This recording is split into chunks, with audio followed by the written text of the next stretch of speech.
अब देखो next topic discuss करते हैं। हमारा सेकंड टाइप है किसका, डिक्शनरी बेस्ड टेक्निक्स का। ये सेकंड टाइप है, इसका नाम क्या है, इसका नाम है adaptive dictionary based techniques. Adaptive dictionary based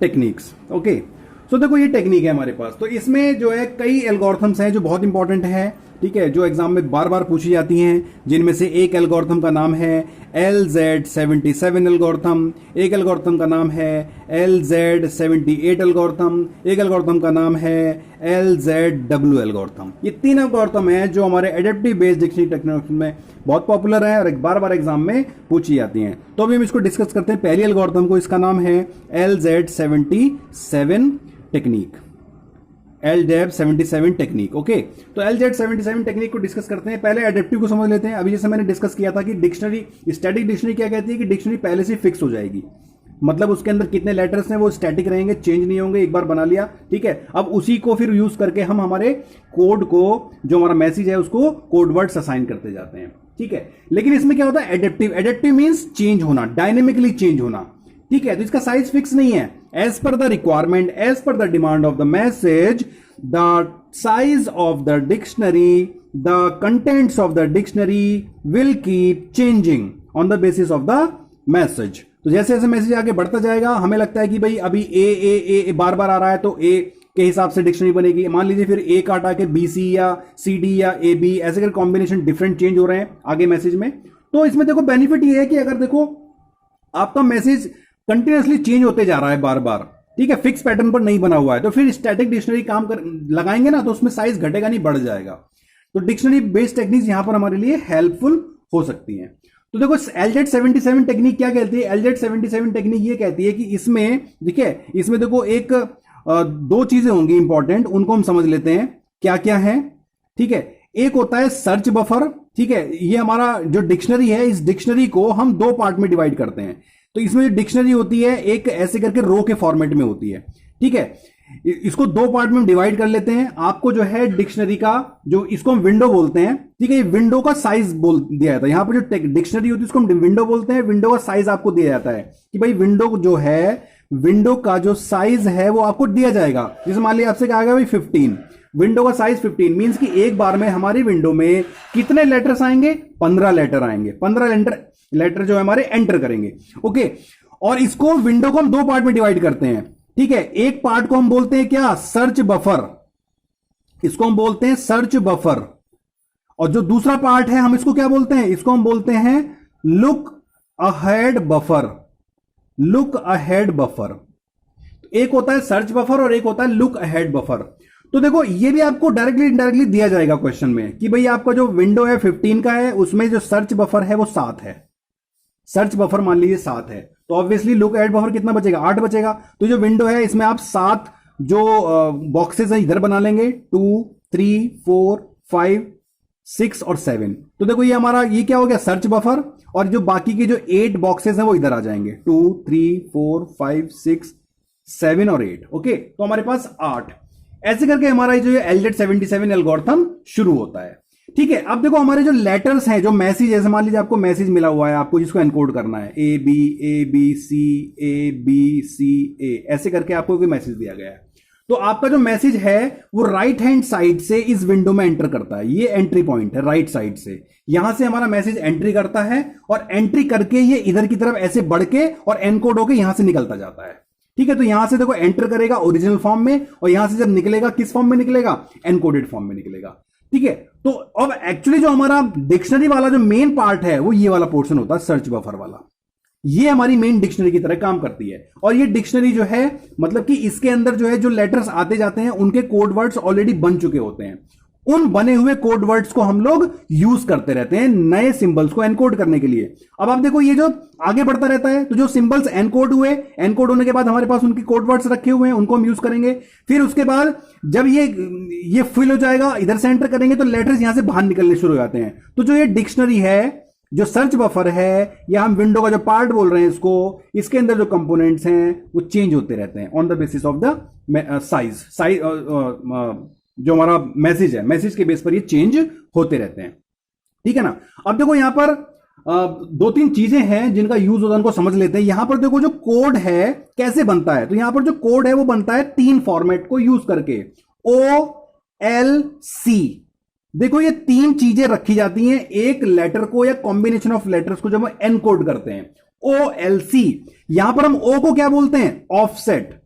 of O को हम बोलते हैं ऑफसेट, ठीक है। L को हम क्या बोलते हैं, L को बोलते हैं लेंथ ऑफ मैच, ठीक है, इसको बोलते हैं length of match.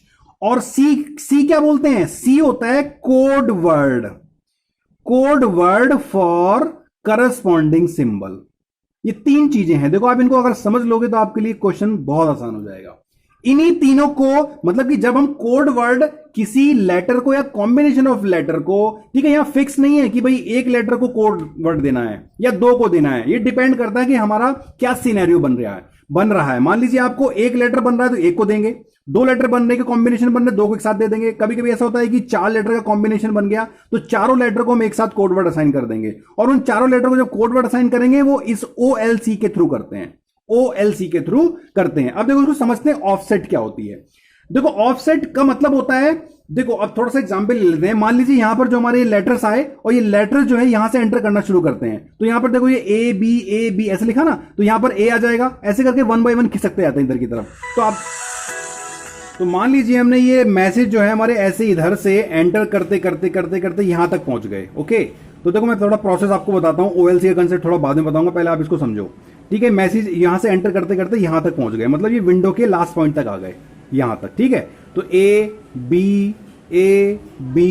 C A ऐसे करके लिखे होते हैं मैसेज, ठीक है ना। तो जितने इसमें आ जाएंगे विंडो में, लुक एट बफर में जितने आ जाएंगे उतने आ जाएंगे, बाकी बाहर रखे रहेंगे, ठीक है। ये वेट करते रहेंगे अपने टर्न का, ठीक है। मान लो ऐसे करके लिखा हुआ है A B, मान लीजिए, ठीक है, ऐसे कुछ भी रैंडम मैसेज हमने मान लिया, फिर एक प्रॉपर एग्जांपल ले लेंगे। तो अब देखो इसमें करना क्या होता है, जो ये हमारे लास्ट लुक एट बफर में जो लास्ट पॉइंट पे ये लेटर लिखा होता है, इसको हमें एनकोड करना होता है। This letter is to be encoded, ये लेटर हमारा एनकोड करने वाला होता है। तो जब हम एनकोड करते हैं A को, तो हम करते क्या है, सबसे पहले हम इधर ये सर्च बफर है इसमें सर्च करते हैं। क्या सर्च करते हैं कि क्या कहीं ऐसा तो नहीं है कि जो A लेटर है पहले से एनकोड हो चुका हो और सर्च बफर में अवेलेबल हो, ये चीज हम चेक करते हैं। लेकिन अभी आप देखो जब स्टार्टिंग है, जब स्टार्टिंग में तो अब ये खाली है, कुछ भी नहीं आया है। तो जब ये खाली होगा, ठीक है, तो ऐसे खाली करते करते, अब देखो मैं थोड़ा एग्जांपल आपको लेता हूं। ये मान लीजिए बढ़ते बढ़ते यहां पहुंच गया, A B मान लो, ऐसे मान लिया। ये बहुत सारे लेटर्स थे, ऐसे एंटर करते करते करते करते यहां तक पहुंच गए, और यहां से करने के बाद ये वाले लेटर्स एनकोड होने के बाद यहां पहुंच गए, ठीक है। तो अभी देखो सारा क्लियर आपको हो जाएगा। तो ये लेटर जो है यहां पहुंच चुके हैं। तो अब देखो एनकोड, ये वाले जो लेटर्स है ये क्या है, ये एनकोड हो चुके हैं, इनके कोड वर्ड्स सिस्टम के पास रखे हुए हैं। अब हम समझते हैं, मान ली ये लेटर यहां पर आया, तो अब हमें इसको एनकोड करना है, ये वाला लेटर को एनकोड करना है। तो हम देखेंगे कि ए लेटर क्या हमारे इसमें लुक एट सर्च बफर में कहीं आ रहा है, तो हम देखेंगे यस, कहां पर आ रहा है, एक तो यहां पर आ रहा है, आप देख रहे हो यहां पर आ रहा है, फिर हम देख रहे हैं ए लेटर यहां पर भी आ रहा है, फिर हम देख रहे हैं ए लेटर यहां पर भी आ रहा है, ओके। तो देखो 3 जगह ये लेटर हमें मिल रहा है। तो इस विंडो के पॉइंट से या सर्च बफर के स्टार्टिंग पॉइंट से या लुक एट बफर के इस पॉइंट से हम देखेंगे ए लेटर की डिस्टेंस कितनी है इधर की तरफ। तो आप देख रहे हो ये वाला जो ए है इसकी डिस्टेंस कितनी है, 1 2, ठीक है, 1 2, तो ये 2 हो गया। ये वाला जो लेटर है इसकी डिस्टेंस कितनी है, तो 1 2 3 4, इसकी डिस्टेंस 4 है। और जो लास्ट वाला लेटर इसकी डिस्टेंस कितनी है, 1 2 3 4 5 6 7, ठीक है। तो हम इसी को क्या बोलते हैं, ऑफसेट बोलते हैं बच्चों, इसी को हम क्या बोलते हैं, ऑफसेट। तो ऑफसेट ऑफ ए कितनी है, 3 ऑफसेट है हमारे पास, एक क्या है 2, एक क्या है 4 और एक क्या है 7, ठीक है। तो हमने ऑफसेट लिख लिया। फिर हम निकालते हैं लेंथ, ये वाला जो है लेंथ। तो अब लेंथ क्या बताया था, मैंने बताया था लेंथ ऑफ द मैच। अब देखेंगे कि भैया हमारे सर्च बफर में देखो ये ए है, तो हम देखेंगे कि जो पहला वाला ए है और ये ए है, तो इसके बाद क्या लेटर लिखा हुआ है, अगला लेटर देखो जो जिसको हम एनकोड करना है उसके आगे वाला लेटर क्या है, बी। तो ए बी। तो हम देखेंगे कि जो पहला ए मिला था तो ये ए कितनी बार मैच हो रहा है। तो आप देख रहे हो यहां पर भी ए के बाद बी है, यहां पर भी ए के बाद बी है। तो ये जो है लेंथ ऑफ द मैच हो जाएगी कि दो लेटर मैच कर रहे हैं, और इसके आगे है ही नहीं क्योंकि ये दो ही थे बस। ठीक है, हम देखते नहीं तो ए बी ए, ठीक है ना। तो देखो लेंथ ऑफ द मैच क्या होता है कि कितने लेटर्स मैच कर रहे हैं। लेंथ ऑफ द मैच का मतलब कि कितने लेटर्स मैच कर रहे हैं कंटिन्यूसली। तो देखो यहां पे ए को एनकोड करना है, बी को भी करना है, ए को भी करना है, बी को, ये सारे एनकोड करने वाले हैं। तो हम देखेंगे भैया कितने लेटर्स कॉम्बिनेशन में ऐसे हैं जो ऑलरेडी एनकोड होकर यहां रखे हुए हैं। अलग अलग तो बहुत सारे हैं, लेकिन मैं एक साथ कंटिन्यूस, क्योंकि हमें ए बी को करना है। तो हम देख रहे हैं क्या ए बी यहां पर अवेलेबल है, यस यहां पर अवेलेबल है। तो पहली लेंथ ऑफ द मैच कितनी हो जाएगी, दो। ये दो लेटर की मैच हो गई है, मतलब कि दो लेटर यहां पर दो लेटर मैच कर रहे हैं। ये पहले वाले ऑफसेट के था। अब दूसरा ऑफसेट देखते हैं, ये वाला। ठीक है, तो देखेंगे यहां पर क्या है, ए बी ए, यहां पर क्या है ए बी ए, मतलब तीन लेटर मैच कर रहे हैं, A B A B, A B A B, मतलब कि चार लेटर मैच कर रहे हैं एक साथ। तो यहां के जो चार लेटर हैं जिनको हमें एनकोड करना है, वो चारों के चारों ऑलरेडी एनकोड होके सर्च बफर में रखे हुए हैं। मतलब कि जो लेंथ ऑफ द मैच दूसरे वाले ऑफसेट की कितनी हो जाएगी, 4 हो जाएगी। ठीक है, अब देखिए तीसरे वाले की। तो देखो तीसरा वाला क्या है, ए। तो आप देख रहे हो यहां पर क्या है, ए बी ए, यहां पर क्या है, ए बी सी। तो समझ रहे हो, देखो केवल दो लेटर मैच कर रहे हैं। यहां पर देखो क्या है, ए बी, बी के बाद सी है, यहां पर ए बी, बी के बाद ए है, कि केवल दो ही लेटर यहां पर मैच कर रहे हैं। तो तीसरा वाला जो ऑफसेट होगा उसके करस्पॉन्डिंग केवल दो ही लेटर मैच कर रहे हैं। ठीक है, आई होप आपको समझ में आ गया होगा। ठीक है, उसके बाद आएगा सी। अब देखो हम सी क्या है, सी एक्चुअली कोड वर्ड होता है जो बताता है। तो देखो अब इसमें किसी एक कॉम्बिनेशन को हमें चूज करना होता है जिसको हम लेटर में भेजेंगे। तो किसको भेजेंगे, तो देखो जिससे हमें ज्यादा प्रॉफिट होगा, मतलब कि जिसमें ज्यादा लेटर्स एक साथ एनकोड हो जाएं, ऐसे वाले कॉम्बिनेशन को हम चूज करते हैं।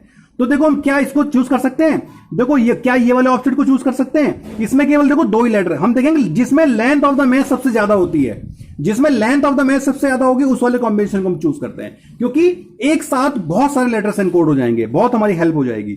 तो यहां पर केवल दो लेटर एनकोड हो रहे हैं, यहां पर दो हो रहे हैं, इस वाले ऑफसेट में चार लेटर एक साथ एनकोड हो रहे हैं। समझ रहे हो आप, ये चार लेटर एक साथ एनकोड हो जाएंगे अगर हम ये वाला चूज करते हैं। तो बस हम इसी कॉम्बिनेशन को लिखेंगे। तो हम लिखेंगे किसके फॉर्म में, जो हमारा कोड वर्ड कैसे बनेगा, हम लिखेंगे पहले ऑफसेट। तो ऑफसेट कौन सी वाली, 4। फिर हम लिखेंगे code length of the match, length of the match क्या लिखेंगे, 4 और कॉमा। फिर क्या करेंगे, ठीक है, फिर क्या करेंगे, फिर आता है सी। तो सी क्या लिखते हैं, सी होता है जितने लेटर्स एनकोड हुए। तो 4 एनकोड हुए, ए बी 4 एनकोड हो गए, क्योंकि ऑलरेडी यहां पर रखे हुए हैं। इन चारों का कोड वर्ड यहां से मिल जाएगा, और जो इसके आगे वाला लेटर है सी, ओके सी, इसका कोड वर्ड हम सेंड करते हैं, इसका कोड वर्ड हम सेंड करते हैं। तो हम यहां क्या लिखेंगे, हम लिखेंगे कोड फॉर सी। यहां पर हम लिखेंगे क्या, code for C, code for C. अब सी का कोड क्या बनेगा, सी की जो इंडेक्स वैल्यू होगी, इंडेक्स वैल्यू का मतलब जैसे मान लीजिए आपके पास 3 लेटर है अल्फाबेट में ए बी सी, तो इसकी इंडेक्स वैल्यू 0, इसकी इंडेक्स वैल्यू 1, इसकी इंडेक्स वैल्यू 2। ठीक है, तो जो इसका इसके करस्पॉन्डिंग बाइनरी वैल्यू, ठीक है, इसके करस्पॉन्डिंग बाइनरी वैल्यू और इसके करस्पॉन्डिंग बाइनरी वैल्यू इनकी इंडेक्स वैल्यूज होती हैं। तो हमें सी के करस्पॉन्डिंग देना है, तो हम क्या करेंगे, 2 के करस्पॉन्डिंग बाइनरी वैल्यू यहां पर लिख देंगे, 2 के करस्पॉन्डिंग बाइनरी वैल्यू यहां पर लिख देंगे। तो ये हमारा कोड वर्ड बनेगा। क्या कोड वर्ड बनेगा, 4, कोड फॉर सी। ये हमारा कॉम्बिनेशन बनेगा। ऐसे ही हमने पहले भी किया होगा, तो ऐसे ही कॉम्बिनेशन यहां पर बना होगा, किस फॉर्म में, ओ, ठीक है, एल और सी के फॉर्म में। ऐसे ही इसके बाद अगला कॉम्बिनेशन बनेगा। तो ऐसे करके ये हमारे कोड वर्ड्स बनते हैं। तो आप देख रहे हो इस वाले कोड वर्ड में कितने लेटर्स एक साथ एनकोड हो गए, 5 लेटर्स। तो आप समझ रहे हो 5 लेटर्स एक साथ एनकोड हो गए। जो ये शुरू के 4 लेटर्स थे, इनकी एनकोडिंग इंफॉर्मेशन ऑलरेडी यहां सर्च बफर में थी, पहले से एनकोड हो चुके थे, तो इनकी डिटेल्स यहां से मिल जाएंगी। और एक नेक्स्ट लेटर का हमने अलग से भेज दिया। तो आप देख रहे हो कि एक ही अटेम्प्ट में 5 लेटर्स एक साथ एनकोड हो गए। समझ रहे हो कितनी हेल्प हमारी हो रही है। अब देखो ये पांचों लेटर्स, अब ये पांचों लेटर्स, समझ रहे हो, ये पांचों लेटर्स यहां हमारे सर्च बफर में एंटर कर जाएंगे। ये 5 के 5 लेटर्स सर्च बफर में एंटर कर जाएंगे। ठीक है, तो अब अगला लेटर जो एनकोड करने के लिए बचेगा, मान लो हमने इसको ऐसे बना लिया, ठीक है, अगला लेटर जो एनकोड करने के लिए हमारे पास आएगा वो कौन सा होगा, ये वाला होगा, ए। तो फिर से वही प्रोसेस होगा। अब देखो हमारे सर्च बफर की साइज कितनी है, केवल 7। तो आप सोच रहे हो 1 2 3 4 5 6 7, तो यहां तक का डेटा सर्च बफर में रहेगा, और ये वाला हमारा क्या निकल गया, बाहर निकल जाएगा। समझ रहे हो आप, ये वाला डेटा बाहर निकल जाएगा। अब केवल हम सर्च बफर में इतनी चीजों को चेक करेंगे। तो अब हमें क्या करना है, ए को चेक करना है फिर से। तो ए को चेक करेंगे, देखिए क्या ए कहीं मिल रहा है, यस दो जगह मिल रहा है, एक तो यहां पर मिल रहा है, एक यहां पर मिल रहा है। तो इनकी ऑफसेट क्या होगी, इसकी ऑफसेट होगी 1 2, ठीक है 1 2 3, इसकी ऑफसेट है 3 और इसकी ऑफसेट कितनी है, और एक यहां पर भी मिल रहा है, ठीक है ना। तो इसकी ऑफसेट कितनी, क्योंकि ये पुराना वाला है, थोड़ा हॉच पॉच हो गया है, लेकिन आपको समझ में आएगा, आई होप कि आपको समझ में आ रहा होगा, ठीक है। थोड़ा हॉच पॉच सा हो गया है इसमें, ठीक है, लेकिन आपको समझ में आ गया होगा, इजी कंसेप्ट है, ठीक है। तो देखो इनको चेक करेंगे 1 2 3, जो पहला ए है इसकी ऑफसेट कितनी है 3, यहां लिख देता हूं मैं, पहली ऑफसेट कितनी है 1 2 3, दूसरा ए कितना है, इसकी ऑफसेट कितनी है 1 2 3 4 5, दूसरी ऑफसेट 5 है, और जो लास्ट वाला है इसकी ऑफसेट कितनी है 7 होगी, 1 2 3 4 5 6 7, इसकी ऑफसेट 7 होगी। अब हम क्या करेंगे, length of the match, length of the match मतलब कि कंटिन्यूअसली कितने लेटर्स मैच कर रहे हैं। तो आप देखो पहले वाले की चेक करते हैं, ये वाले की, तो इसमें देखो ए बी सी, इसमें क्या है ए बी सी, तो तीनों मैच कर रहे हैं। तो देखो 3 लेंथ मैच कर रही है, ए बी सी यहां पर भी है, ए बी सी यहां पर भी है, तो इसकी लेंथ ये है ऑफसेट और ये है लेंथ। तो पहले वाले ऑफसेट के करस्पॉन्डिंग लेंथ में 3 है, बिल्कुल ठीक है। फिर हम दूसरे के चेक करते हैं, ये वाला, तो इसमें क्या है ए बी ए, यहां पर क्या है ए बी सी, तो केवल 2 ही लेटर मैच कर रहे हैं, ए बी, सी वाला मैच नहीं कर रहा है यहां पर। तो इसकी दूसरे की ऑफसेट कितनी हो जाएगी 2। फिर लास्ट वाले की ऑफसेट चेक करते हैं, इसकी ऑफसेट कितनी है, इसकी ऑफसेट कितनी है, आप देखो यहां पर देखो कितनी है ए बी ए, यहां पर ए बी सी, मतलब कि केवल 2 ही मैच हो रहे हैं। देखो आप देख रहे हो यहां पर ए बी है और यहां पर ए बी है, इसके बाद ए है, यहां पर सी है, तो केवल 2 ही लेटर मैच कर रहे हैं, तो यहां पर 2 लेटर मैच कर रहे हैं। समझ में आ गया होगा आपको। तो अब देखो इसका कोड वर्ड कैसे बनेगा, आप देख रहे हो कि जो सबसे ज्यादा बड़ी लेंथ वाला होता है उसको हम उठाते हैं, क्योंकि एक साथ बहुत सारे लेटर्स एनकोड हो जाएंगे। तो कौन से को उठाएंगे, इस वाले को उठाएंगे, समझ रहे हो, कौन से वाले को, दूसरे पहले वाले को, 1 2 3। तो देखो 3 लेटर एक साथ एनकोड हो जाएंगे, कौन कौन से, अब देखो ये वाला, ये लुक अहेड बफर है हमारा, तो लुक अहेड बफर में ये वाला और ये वाला, ये तीनों लेटर एक साथ एनकोड हो जाएंगे और इनके साथ ए भी चला जाएगा। तो हम कोड वर्ड इसका क्या लिखेंगे, यहां पर लिखेंगे, देखो यहां पर हम इसका कोड लिखेंगे। कैसे लिखेंगे, पहले लिखेंगे ओ कितना है, 3, ओ लिखेंगे कितना, ओ लिखेंगे 3, तो यहां लिख दिया 3। फिर उसके बाद क्या लिखेंगे, लेंथ कितनी मैच हुई, वो भी 3 हुई। फिर उसके बाद कोड किसका लिखेंगे, अगले लेटर का, तो अगला लेटर कौन सा था, ए, 1 2 3 के बाद अगला लेटर कौन सा था, ए, तो ए के करस्पॉन्डिंग कोड लिख देंगे, कोड फॉर ए। तो आपको एग्जाम में भी ऐसे ही लिखना है, ऐसे ही आपको आंसर लिखना है, इसको प्रॉपर तरीके से सॉल्व करने की जरूरत नहीं, आपको एग्जाम में आप ऐसे लिखोगे यही आपसे पूछा जाएगा। तो आपको यही बताना है कि भैया जो ये OFC का कॉम्बिनेशन आप बताइए, किसको, LZ77 को यूज करके। तो ये हमारी LZ77 एल्गोरिथम है, एग्जाम में बहुत पूछा जाता है, इसके ऊपर न्यूमेरिकल भी आता है, इसके ऊपर थ्योरी क्वेश्चन भी आता है। तो ऐसे करके ये कॉम्बिनेशन बनेगा, पहला कॉम्बिनेशन, दूसरा, तीसरा। तो आप देख रहे हो इस वाले अटेम्प्ट में कितने लेटर एक साथ एनकोड हो गए, 4 लेटर, 1 2 3 4, ये चारों लेटर एक साथ अटेम्प्ट में, एक अटेम्प्ट में एनकोड हो गए। तो ऐसे करके हमारी एल्गोरिथम ये आगे बढ़ती है। आई होप कि आपको ये समझ में आ गया होगा, नहीं आया हो तो प्लीज मुझे बता दीजिएगा। Thank you.